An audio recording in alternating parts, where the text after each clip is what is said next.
All right, so Bill, and do you live here in Seattle now, or are you still hanging out down in the South, where you look like you got that tan going on? Actually, we spend a lot of time down in Sonora, Mexico. Okay. San Carlos, Sonora, Mexico. Right. It's quite inexpensive. It's warm.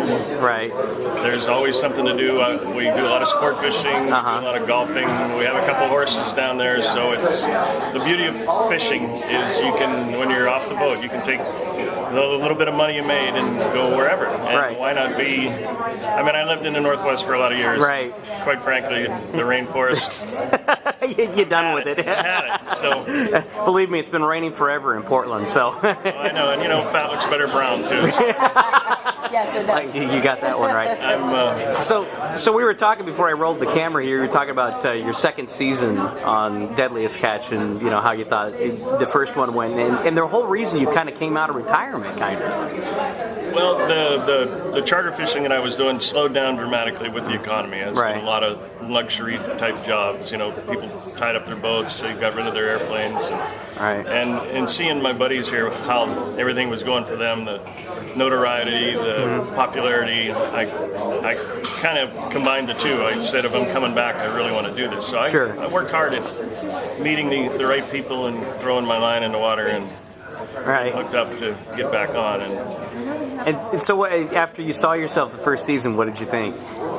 Again, I don't always scream and holler. They pretty much show me being, well, they coined the wild bill thing. Right. I mean, that's been around forever, and they definitely played it up to the best of their ability. So. Did you want to call the producers and say, hey, I'm not that bad of a guy? Well, it's ironic. I went back to Washington, D.C. to meet with the Discovery people and went out to lunch, about a dozen of them, and they all looked at each other about halfway through lunch and said, we don't even know who you are. Because all they'd seen were the videos, Right.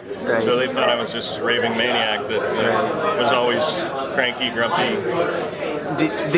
dropping F-bombs. Did you think you did that to just make the show more dramatic? You felt like maybe were you angry about that or not? No. Right. It's what it is. I mean, I don't really mind it. Right. But you kind of got to play it both ways. And again, I critiqued myself a little bit the second season. I found that, I had a lot of moms. I didn't realize there was such a young audience. I thought it was more the blue collar guy on the couch. Right. I had a few moms kind of coming up and wagging their finger at me. Oh, really? You need to slow down on the swearing, and it's wow.